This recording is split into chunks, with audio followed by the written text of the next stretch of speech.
सो रही थी अपने घर में, बेशुमार जो के थे लोग, वो दीवार फलांग के आ गए थे मेरे घर के अंदर और मेरे कमरे के अंदर घुसे हुए। लेडीज कोई नहीं थी, सब आदमी थे उसमें और बहुत ही बदतमीज आदमी थे। जब वो बेड से घसीटना शुरू हो गए, मैंने उनको कहा भी था कि मैं चलती हूँ आपके साथ, लेकिन वो फिर भी मुझे घसीट रहे थे कि मेरे कपड़े फट गए। पीछे से धक्के दिए, क्या बताऊँ, बस जो बदतमीजियाँ। और दुपट्टा भी नहीं लेने दिया मुझे उन्होंने, और इस तरह से ना ही कपड़े ठीक करने दिए, इस तरह से धक्के मारते हुए साथ ले गए। जेल में डेथ सेल में रखा हुआ था और कोने में उसका बाथरूम जो कि ऊपर से भी खुला है और साइड से भी खुला, सब कुछ उसी में ही इस तरह से, और खाना भी उसी में ही, हर चीज़ उसी में ही होती थी। मैंने इनसे खुद पूछा, शी रिप्लाइड कि हाँ जी मैं पीटीआई वर्कर हूँ और पिछले 1 माह से बंद हूँ। अस्सलाम वालेकुम नाज़रीन, मैं आपका होस्ट राना नवीद और आप देख रहे हैं वॉइस ऑफ नेशन। नाज़रीन मौजूद हैं इस टाइम हम कैंट कोर्ट में और मेरे साथ मौजूद हैं सीनियर एडवोकेट शकील भट्टी साहब। और ये जो हमारे साथ जो हमारी एक बहन बैठी हुई हैं, इनके बारे में मैं आपको बताता चलूँ। जो 9 मई का जो वाक़या हुआ था, जो कि बिल्कुल काबिल मज़म्मत है, उस वाक़ये के बाद कुछ पीटीआई वर्कर्स अरेस्ट हुए थे और उनमें 19 मई को हमारी ये बहन अरेस्ट हुई। इनका ताल्लुक़ गुलबर्ग टाउन से है, पीपी 160 से है, वाइस प्रेसिडेंट हैं ये पीटीआई की। और ये मैं बताता चलूँ कि ये तकरीबन 1 माह के बाद ये रिलीज़ हुई हैं, डिस्चार्ज हुई हैं। इनको डिस्चार्ज करवाने में हमारे एडवोकेट शकील भट्टी साहब का बहुत बड़ा करैक्टर है और सारी गुफ्तगू इनकी ज़बानी हम आपको सुनवाएंगे।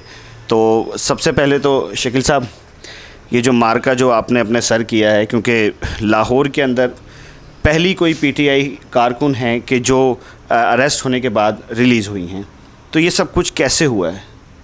ये अल्लाह की मदद से ही मुमकिन होता है। ये 13 जून को ये मैडम एफ.एस. सदीकी साहिबा, हाफिज़ काशिफ साहब जो हैं हमारे थाना सरवर रोड के, उनकी कोर्ट में मौजूद थी, हैंडकफ थी। क्योंकि मैं अपने जो मेरे जितने भी असीरान हैं पीटीआई के, उनके लिए फ्री ऑफ कास्ट दिल से मेहनत कर रहा हूँ। मैंने जब इनको देखा तो मैंने इनसे खुद पूछा कि मैडम आप कहीं पीटीआई वर्कर तो नहीं? शी रिप्लाइड कि हाँ जी मैं पीटीआई वर्कर हूँ और पिछले 1 माह से बंद हूँ। वो मेरे लिए बड़ा शॉकिंग था और बड़ा मामूली सा जो इसके ऊपर ऑफेंस लगा हुआ था 436, जो किसी के घर को आग लगाना। इनके ऊपर जुर्म था कि इन्होंने एक मोटरसाइकिल को आग लगा दी है और उसमें 300 नामालूम अफराद, एक मोटरसाइकिल को जलाने में 300 नामालूम अफराद थे। तो फिर जो मेरी as a professional lawyer duty थी, मैंने इनकी से वकालतनामा उसी वक्त लिया, बेल फाइल की। नेक्स्ट डे कोर्ट में आर्गूमेंट्स हुई हमारी, जो कोर्ट को हमने कन्विंस किया कि नॉट पॉसिबल 300 लोगों के लिए कि एक मोटरसाइकिल को जलाएं। और वो तो जो 436 अट्रैक्ट नहीं करती थी, क्योंकि वो घर को जलाने के लिए, लिहाजा कोर्ट ने हमारी बात से इत्तेफाक किया और मैडम के बेल ऑर्डर किए। ये शायद इसलिए भी आपके लिए आसान हो गया कि आप जो पहले केसेस कर चुके हैं उसमें भी इसी नौयत के केसेस थे कि 300 बंदों ने एक मोटरसाइकिल को आग लगा दी। तो आई थिंक पहले भी आपने इसी पॉइंट ऑफ व्यू को रख के और जो है बेल करवाई है। जी, मोटरसाइकिल तो अपनी जगह रही। ऐसे भी केसेस हैं कि उन्होंने कहा जी ये इशारा लगा तो नामालूम 100 बंदों ने इशारा तोड़ दिया। तो ये सिर्फ मौक़ी ऑफ लॉ, इसमें कुछ नहीं है। गवर्नमेंट पता नहीं किस मकसद के लिए कर रही है, क्यों कर रही है, अभी तक कोई खुल के पिक्चर सामने नहीं आ रही। तो मैडम की बेल कोर्ट से अलाउड होती है। नेक्स्ट डे हम इनका जो है बेल बॉन्ड डिपॉजिट करते हैं। और मुझे जो 30 सालों में पहला ये मेरा विज़िट था जी किसी भी जेल का, वो इसलिए कि मैडम ने मुझे बताया कि मेरे पीछे आने वाला कोई नहीं है। तो मैं फिर इन पर्सन खुद गया इनको जेल से रिसीव करने के लिए। तो 6 बजे से लेके को रात 10 बजे तक, ये 4 घंटे का, वो भी बड़ा अजियत का टाइम था। और हमारे खून के कतरे कतरे में जो रिश्वत जा चुकी है, ये मैंने उस दिन उसका एक आंखों देखा हाल भी देखा कि पहले नाके से लेके आखिरी नाके जो मुलज़म के रिलीज़ होने तक पैसे देते जाएं, गेट खुलता जाएगा, पैसे देते हैं, अदरवाइज़ वो आपको तंग करेंगे। बल वो मैंने अपना जो है दुखड़ा बता दिया आपको कि ये मेरी जनरल पब्लिक के लिए बड़ी तकलीफ़देह बात है। मैं ये पैगाम दूंगा उन लोगों को जिनके पास पैसे हैं जेब में, वो पैसे दे के तो छूट जाते हैं, वो पैसे दे के गेट खुलवाते हैं और निकल जाते हैं। लेकिन मैं उन लोगों से खुदा के लिए रिक्वेस्ट करूंगा कि जो इस हैसियत में हैं, पैसे दे के निकल सकते हैं, वो पैसे मत दें। ये उन लोगों के लिए तकलीफ़ का बास बनते हैं जो ऐसे हमारे भाई बहन जो जाते हैं जिनके पास कोई पैसे देने के लिए है नहीं। वो रिश्वत दे के नहीं जो इनको लोगों को ख़रीद सकते हैं। सर एज अ एडवोकेट आपके पास इख्तियारात भी अल्लाह पाक ने आपको नवाजा है और वो सोर्सेज भी, उन सोर्सेज से भी नवाजा है कि जो एक किसी भी बंदे के लिए बहुत होते हैं। तो क्या ये चीज़ें जो आपने अपनी आंखों से देखी हैं, तो ये आप इसको चैलेंज क्यों नहीं कर रहे किसी कोर्ट के अंदर कि ये सब कुछ क्या हो रहा है? बहुत मरतबा ये चैलेंज हो चुका है। प्रॉब्लम यह है कि जो हमारी लीडरशिप होती है, एक्चुअली ये बर्डन उनके कंधों पे होता है। मैं आज भी जो हमारे लाहौर हाई कोर्ट के प्रेसिडेंट जनाब इश्तियाक खान साहब, हमारी लाहौर बार के प्रेसिडेंट जनाब राना इंतज़ार हुसैन साहब, इन दोनों जो शख्सियात से ये गुजारिश करूँगा कि इस बात का सीरियस नोटिस लें और जो आईजी जेल खाना जाते हैं उनसे मुलाकात करें, आईजी साहब से मुलाकात करें।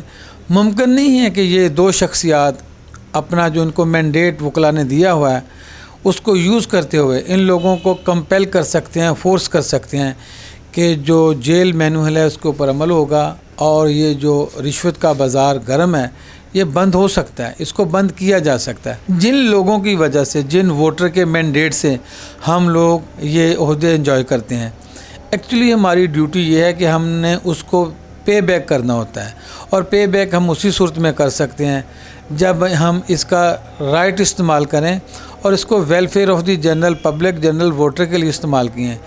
लेकिन बदकिस्मती से इस मामले में हमारी लीडरशिप खामोश है और मैंने आपकी वसातत से अपना पैगाम अपने उन भाइयों को जो ऑफिस बेरर हैं पहुंचा रहा हूं कि इस बात का सीरियस नोटिस लें, आईजी जेल खाना जात से मिलें, आईजी साहब से मिलें, इसको रोकना चाहिए। लाहौर में ये पहली ऐसी फ़ीमेल कारकुन है कि जिनको अब तक अरेस्ट करने के बाद इनको रिलीज़ किया गया, ये पहली ऐसी खातून है। जी अस्सलाम वालेकुम। जी वालेकुम सलाम। मोहतरमा ये बताएं कि ये सारा प्रोसीजर कैसे हुआ था, क्यों हुआ था, कब हुआ था, इसके हक़ाइक़ क्या थे? हाँ जी, ये 9 मई के वाक़े में जो है ना वो जियो फेंसिंग में जो है मेरा नंबर आया था आईडी कार्ड का, जिसकी वजह से इन्होंने मुझे पकड़ा था। और सुबह को मैं सो रही थी अपने घर में तो बेशुमार जो के थे लोग वो दीवार फलांग के आ गए थे मेरे घर के अंदर और मेरे कमरे के अंदर घुसे हुए थे। उन्होंने मुझे जगाया आके। लेडीज़ भी थी उसमें? नहीं थी, लेडीज़ कोई नहीं थी, सब आदमी थे उसमें और बहुत ही बदतमीज़ आदमी थे। और फिर उसके बाद जो है मुझे वो बेड से घसीटना शुरू हो गए। मैंने उनको कहा भी था कि मैं चलती हूँ आपके साथ, लेकिन वो फिर भी मुझे घसीट रहे थे कि मेरे कपड़े फट गए और पीछे से धक्के दिए, क्या बताऊँ, बस जो बदतमीज़ियाँ। और दुपट्टा भी नहीं लेने दिया मुझे उन्होंने और इस तरह से ही ना ही कपड़े ठीक करने दिए, इस तरह से धक्के मारते हुए साथ ले गए। और फिर वहाँ पर भी थाने के अंदर भी जो है क्या कहते हैं उसे, जो कि बदतमीज़ी होती है कि इस तरह से करो नहीं तो हम ये करेंगे, लोगों को फ़ोन करो, अपने बंदे पकड़वाओ, इस तरह से करने लग गए। फिर उसके बाद जो है फिर काफ़ी देर के बाद जो है वो कांस्टेबल को बुलाया उन्होंने। फिर मुझे CIA कोतवाली छोड़ आए और वहाँ पर मैं 5 दिन तक थी, ना ही किसी से बात, ना कुछ, ना ही किसी को कॉल करवाई उन्होंने। फिर 5 दिन के बाद जो है मुझे वो ख़वातीन के पुलिस स्टेशन छोड़ आए। फिर वहाँ पर भी 3 दिन रखा है। फिर उसके बाद जो था वहाँ पर ही जो कि वो बाइक का मुद्दई जो था वो उसको बुलवा के तो मेरी शक्ल दिखा दी कि ये है, और जो है ना वहाँ पर जो है ये बयान लिखवाना कि इसी ने किया है सब कुछ।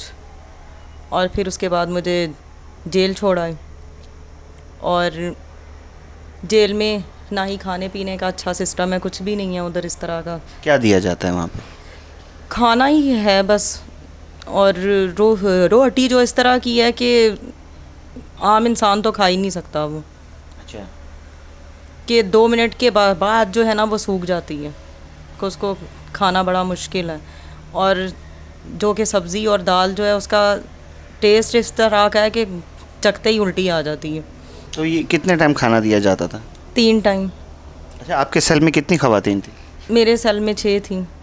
डेथ सेल में रखा हुआ था और कोने में उसका बाथरूम जो कि ऊपर से भी खुला है और साइड से भी खुला, सब कुछ उसी में ही इस तरह से, और खाना भी उसी में ही, हर चीज़ उसी में ही होती थी। मोहतरमा आपके साथ मैं मुसलसल बंद किया हुआ था 24 घंटे के लिए। मैं दोबारा आपसे इस बारे में गुफ्तगू करूँगा। सर क्या इस किस्म के केसेस में, इस नौयत के केसेस में डेथ सेल में रखा जा सकता है? ये सिंपल नोयत का केस है, इसमें कोई ऐसा ग्रीवियस ऑफेंस नहीं है जिसमें इसको डेथ सेल में रखा जाए। अच्छा सर, डेथ सेल वैसे किस चीज़ के लिए होता है? डेथ सेल, आप जब लफ्स डेथ आ गया है तो फिर इसको एक्सप्लेन करने की ज़रूरत नहीं रह गई। वो ऐसे कैदी जो डेथ सेल में होते हैं, जिन्होंने मर्डर किया और प्रूव्ड हो गया है, उनको डेथ सेल में रखा जाता है। और ये ख़तरनाक ऐसे जो ऑफेंसेस होते हैं, ये सिर्फ उसी के लिए होते हैं। हमारी पाक आर्मी, पाक फ़ौज जो है वो बिल्कुल हमारे सर का ताज है। उनकी तनसीबात को नुकसान नहीं पहुंचाना चाहिए था। बट बहुत दुख है जी, बहुत दुख है मुझे इस चीज़ का। तो ये पता नहीं किन लोगों ने ये किया है, हमें तो नहीं इस चीज़ का पता। हमें तो इस तरह के कोई ऑर्डर नहीं थे कि इस तरह करना है। नहीं, तो आप उधर मौजूद थी जब ये सब कुछ हुआ? नहीं, मैं नहीं थी वहाँ पर। यानी कि मौजूद नहीं थी, लेकिन आपको उठा लिया गया। जी जी। तो आपने हुकाम बाला को, जो वहाँ पर मौजूद थे अफसरान, उनको ये बात बताई कि मैं वहाँ पर नहीं थी? जी जी, मैंने उनको सारे सबूत भी दिए थे कि इस टाइम मैं यहाँ पर थी, इस टाइम मैं यहाँ पर थी। फिर भी उन्होंने मुझे जो है ना ये बीच में शामिल कर दिया, बस इसलिए कि मैं PTI की वर्कर हूँ, तो मुझे पकड़ के अंदर करना है ताकि मैं छोड़ के भाग जाऊँ। इस सारे डेकोरम में जितने भी ये सब कुछ हुआ, इस तमाम वक्फे के अंदर एक माह का वक्त बहुत बड़ा होता है उन ख़वातीन के लिए कि जो घरेलू ख़वातीन हैं, उनके लिए बहुत मुश्किल मरहला है। एक दिन भी, एक रात भी कहीं बाहर काटना। लेकिन आपके घर से खाने पीने की चीज़ें आती थी या कोई फैसिलिटेट किया जाता था आपको जेल की तरफ से? नहीं, किसी किस्म के किसी से बिल्कुल भी। और बल्कि ये कि वकील तक का वकालतनामा जो है ना वो भी नहीं कर सकते थे साइन, किसी से नहीं मिल सकते थे, किसी की कोई चीज़ नहीं आ सकती थी, कुछ भी नहीं था, बिल्कुल जो है ना सबसे कट ऑफ। बल्कि वहाँ पर जो वो क्या है कैदी वगैरह होते थे ना, उनसे भी बात नहीं कर सकते थे, वो ख़ुद किसी को पैगाम नहीं दे सकते थे। तो वहाँ पर ये जैसे अब गर्मी बहुत ज़्यादा हो गई, पंखों की क्या सूरत हाल थी? हमारे तो जो पंखा लगा हुआ था वो तो चलता ही नहीं था सही तरह से। लेकिन फिर वहाँ पर कोई NGOs, पता नहीं UN के थे कि कौन से, जो आए हुए थे, फिर उनको हमने जो कि कंप्लेन की थी तो फिर उन्होंने कूलर लगा दिए। मोहतरमा, कुछ ऐसा कहा गया कि जब आपको उन्होंने पकड़ा, क्योंकि लोग कह रहे हैं कि टॉर्चर किया जा रहा है, लोग कह रहे हैं कि ज़बरदस्ती कुछ ना कुछ उगलवाया जा रहा है, लोग कह रहे हैं कि कुछ ना कुछ डाला जा रहा है कि आप ऐसा कर दो तो हम ऐसा कर देंगे, ऐसा कर दो तो ऐसा कर देंगे। इसमें कितनी सदाकत है? जी बिल्कुल सही है ये बात, इस तरह ही किया जा रहा है। इसलिए कि मेरे तो वो पीछे ही पड़ गए थे कि बंदे पकड़वाओ अपने, नहीं तो हम तुम्हारे साथ ऐसे कर देंगे, ऐसे कर देंगे, कि साफ पता चलता था कि अभी मुझे पकड़ लेंगे, अटैक कर देंगे। लेकिन कुछ कहा तो नहीं उन्होंने ऐसा, लेकिन जो है उनके उससे लगता था इस तरह से कि इस तरह करेंगे। इस सारे सिनेरियो में जितना कुछ भी होता रहा है, क्या कोई फीमेल कांस्टेबल आई आपके पास, उसने कुछ आपसे इन्वेस्टिगेशन की कि सारे मेल ही कर? नहीं की थी, मर्दी थे सब। मैं आपको ये बताना चाहूँगा, और बड़ी अहम कानूनी नुक्ते की बात बता रहा हूँ, कि किसी भी वकूवे की एक FIR होती है। जब कोई ऑफेंस होता है, कोई जुर्म होता है, कोई भी एक्ट इलीगल होता है, उसकी एक FIR होती है, बाकी सप्लीमेंट्री उसके मैसेज होते हैं। मेरी ज़िंदगी का हैरानकुन वाक़या यह है कि वकूवा एक हुआ है और मेरे इल्म के मुताबिक अभी तक इसकी लाहौर में 86 FIRs, एक वकूवे की 86 FIRs अब तक दर्ज हो चुकी हैं, और हर FIR में कमों बेश हज़ारों की तादाद में बंदे गिरफ़्तार हैं और कुछ भागे हुए हैं। एक FIR में सारी मैं बता रहा हूँ 86 FIRs में। और मैं अभी तक, चूँकि मैं कैंट प्रेमिसेस में ड्यूटी दे रहा हूँ, अभी तक मैं 800 से 850 अपने PTI के वर्कर्स, जिनमें नून लीग के वर्कर्स भी शामिल हैं, उनकी ज़मानत करवा चुका हूँ, और ह्यूमैनिटेरियन बेसिस पे विदाउट एनी कॉस्ट। अपने मेज़बान राना नवीद को इजाज़त दीजिए। सियासी पार्टी को भी नुकसान ना पहुँचाया जाए, किसी सियासी पार्टी को भी नुकसान ना पहुँचाया जाए। ये तो अपनी अपनी मोहब्बतों की बात है, जाहिर है। इफ़जी PTI की कारकुन है और नज़रियाती कारकुन है। अपने मेज़बान राना नवीद को इजाज़त दीजिए, इस उम्मीद के साथ कि आप अपना बहुत सारा ख्याल रखेंगे। अल्लाह हाफ़िज़। नासिर।